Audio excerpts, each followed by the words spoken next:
नमस्कार and welcome you all to Study IQ. मैं हूं प्रशांत धवन। नाउ चाइना ने डिप्लॉय कर दी है अपनी मॉन्स्टर शिप। आप देखोगे इंटरनेशनल मीडिया कॉन्स्टेंटली इसके बारे में आर्टिकल पब्लिश कर रहा है कि China anchors monster ship. Constantly इसको कहा जा रहा है कि ये मॉन्स्टर शिप है। और साथ में एक बात नोट करना कि इंटरनेशनल मीडिया ये भी लिख रहा है साथ साथ कि बीजिंग मतलब चाइना की जो सरकार जहां पर बैठती है, जो इनकी राजधानी है, ये धीरे धीरे एक वॉर की तरफ बढ़ रहे हैं। कुछ दिन पहले मैंने एक वीडियो में बोला था कि चाइना से बहुत सारे जो हाई नेटवर्थ इंडिविजुअल्स हैं, जो मिलियनियर्स हैं, जिनके पास करोड़ों में पैसा पड़ा है, 50 करोड़ 60 करोड़ उससे भी ऊपर का पैसा पड़ा है, इवन जो बिलियनियर्स हैं चाइना में, ये चाइना छोड़ के जा रहे हैं। और मैंने कहा था कि इसका रीजन है अपकमिंग वॉर। और कई लोगों ने कमेंट सेक्शन में पूछा कि अपकमिंग वॉर कौन सी वॉर आ रही है। देखिए, जो चाइना आज के समय कर रहा है, जिस तरीके से ये अपनी भारी भरकम शिप्स डिप्लॉय कर रहे हैं, बिल्कुल कंट्रीज के एक्सक्लूसिव इकोनॉमिक जोन में उनको चुनौती दे रहे हैं, ये एक क्लियर इंडिकेशन है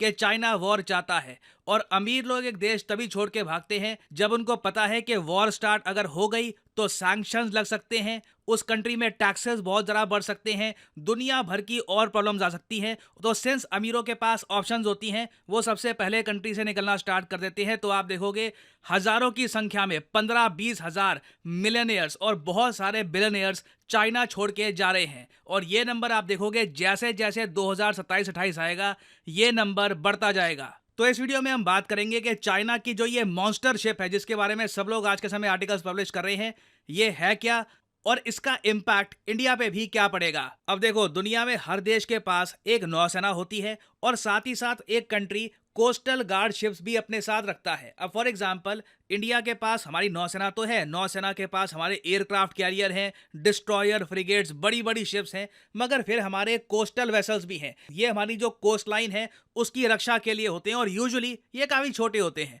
अब इंडिया की जो कोस्ट गार्ड की करंट शिप्स मैं आपको दिखाऊं, चाहे समुद्र क्लास देख लीजिए, विक्रम क्लास, ये सारी जो शिप्स हैं, इनका वजन एट मैक्स 4000 टन तक जाएगा। एक्चुअली इंडिया की ज़्यादातर जो कोस्ट गार्ड शिप्स हैं, इनका वजन 2000 टन, 1500 टन, 1800 टन इनके आसपास आपको मिलेगा।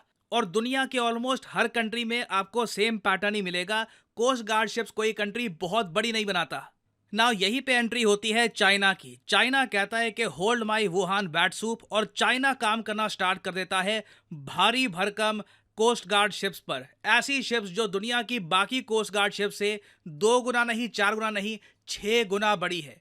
नाउ यहाँ पे आप देख पाओगे, ये आज के समय डिफरेंस है चाइना की कोस्ट गार्ड शिप का और एक एयरक्राफ्ट कैरियर का। क्योंकि जो कोस्ट गार्ड शिप बनाकर बैठ चुका है अब, जिसे मॉन्स्टर शिप भी कहा जाता है इंटरनेशनल मीडिया द्वारा, ऑब्वियसली वहां पे चाइना में इसको ये लोग CCG 5901 के नाम से बुलाते हैं, मगर वेस्टर्न मीडिया और इंटरनेशनल मीडिया में इन शिप्स को मॉन्स्टर शिप इसलिए कहा जाता है क्योंकि इन शिप्स का जो डिस्प्लेसमेंट वेट है ये 12,000 टन के आसपास है। एक कोस्ट गार्ड शिप कभी भी इतनी बड़ी नहीं हुई है। अब आप यहाँ पे एक सवाल पूछोगे, अच्छा तो हम लोग भी इंडियंस, हम लोग बड़ी बड़ी कोस्ट गार्ड शिप्स क्यों नहीं बनाते? जिस तरीके से चाइना डिप्लॉय कर रहा है मॉन्स्टर शिप, हम क्यों नहीं करते ऐसा? देखो, हमें ऐसा नहीं करना चाहिए। मैं आपको बताता हूं क्यों। कोस्ट गार्ड शिप्स यूजुअली जो इनका डिस्प्लेसमेंट वेट 2000 टन 3000 टन के आसपास रहता है, उसके पीछे रीजन ये है क्योंकि कोस्ट गार्ड शिप्स इंडिया जैसे शरीफ कंट्रीज में कहूंगा, जो बिल्कुल अपने डेकोरम में रहते हैं, इंटरनेशनल रूल्स को फॉलो करते हैं, वो बनाते हैं पेट्रोलिंग के लिए। कि आपको अगर इस इलाके से यहाँ पे आपको पेट्रोलिंग करनी है, लगातार आपको चक्कर काटने हैं, आपको इंश्योर करना है कि पाकिस्तान से कोई आतंकवादी इंडिया की तरफ ना चला जाए, तो ये आपकी पेट्रोलिंग है। उसके लिए आपको कम डिस्प्लेसमेंट वेट वाली शिप ही चाहिए ताकि आपका फ्यूल बचे और जल्दी मूवमेंट आप कर पाओ। जो भारी भरकम चाइना ये जो शिप्स बनाकर बैठा है, इसके पीछे एक ही रीज़न है।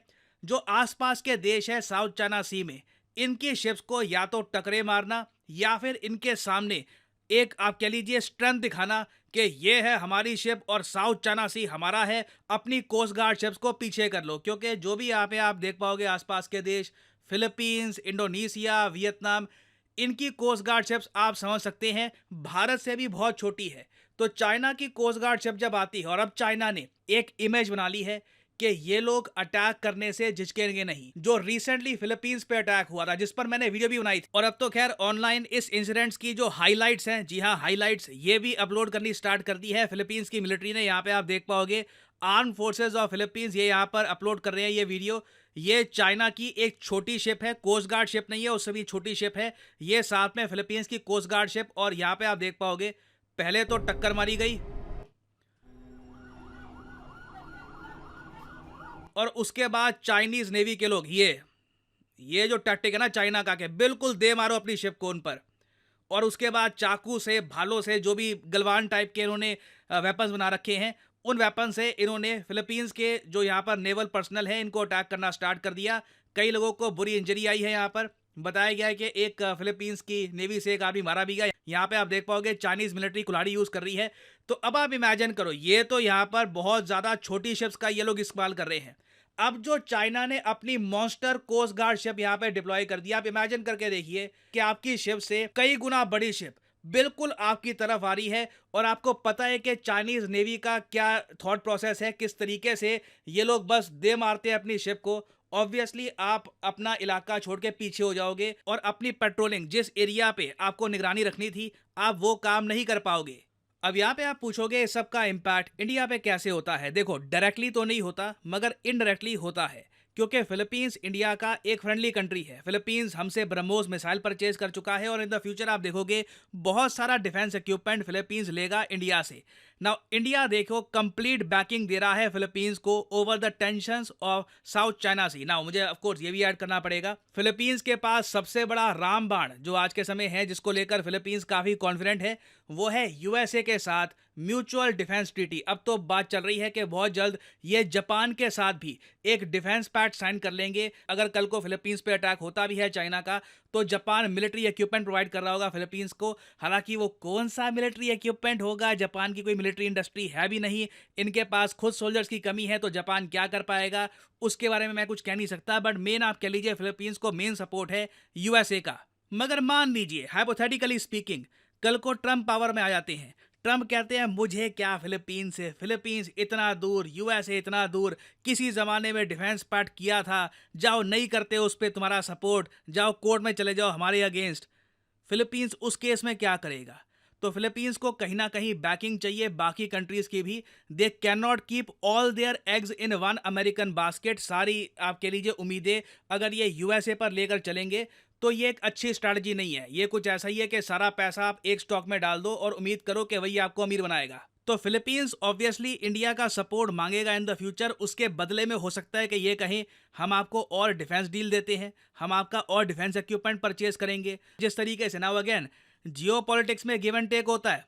अगर फ्रांस से हम राफेल फाइटर जेट परचेज करते हैं तो फिर हम उम्मीद करते हैं कि कश्मीर के केस में, आर्टिकल 370 के केस में, यूनाइटेड नेशंस में फ्रांस इंडिया का साथ देगा। जब इंडिया पे कोई, मान लीजिए भगवान ना करे, कोई आतंकवादी हमला होता है, फ्रांस उसकी कड़ी निंदा करेगा। फ्रांस यूरोपियन यूनियन के साथ इंडिया की जो फ्री ट्रेड डील है उसमें हमारी हेल्प करेगा। ये सब कुछ आप कह लीजिए इनडायरेक्ट प्रोमिसेस होते हैं एक डिफेंस डील के बाद। तो अभी देखो आने वाले टाइम में फिलीपींस जैसे जैसे प्रेशर में आएगा, ये इंडिया के साथ और डील साइन करने की कोशिश करेंगे, और उससे कहीं ना कहीं इंडिया पे रिस्पॉन्सिबिलिटी आएगी। जो चाइना ये मॉन्स्टर्स उतार रहा है साउथ चाइना सी में, उसके रिस्पॉन्स में इंडियन नेवी भी अपनी प्रेजेंस बढ़ाए साउथ चाइना सी में, या फिर एटलीस्ट वर्बली फिलीपींस के सपोर्ट में और जरा स्टेटमेंट्स दे यूनाइटेड नेशंस में और जगह। तो आने वाले टाइम में आप देखोगे इंडिया फिलीपींस की कोऑपरेशन बहुत ज़्यादा बढ़ने वाली है, और पॉसिबिलिटी है कि चाइना आने वाले कुछ सालों में फिलीपींस के अगेंस्ट एक बड़ा स्टेप भी उठा ले। और फाइनली यहाँ पे आप लोगों से मैं एक क्वेश्चन भी पूछूंगा जिसका आंसर आप सब लोग करोगे कमेंट सेक्शन में। एससीओ के बारे में आप जानते होंगे, शंघाई कॉरपोरेशन ऑर्गेनाइजेशन, हाल ही में इसका समिट हुआ है काजाख्स्तान में। आपको ये बताना है कि इनमें से वो कौन सा देश है जिसने रिसेंटली एससीओ को ज्वाइन कर लिया है। इस पर बहुत सारे आर्टिकल्स भी हुए हैं पब्लिश। ये हैं यहाँ पे आपकी ऑप्शंस, अफगानिस्तान, इराक, बेलारूस या फिर मंगोलिया। कमेंट सेक्शन में करिए उत्तर। जो लोग सही आंसर देंगे उनकी कमेंट को मैं हार्ट दे दूंगा ताकि बाकी लोग समझ पाए कि सही उत्तर क्या है।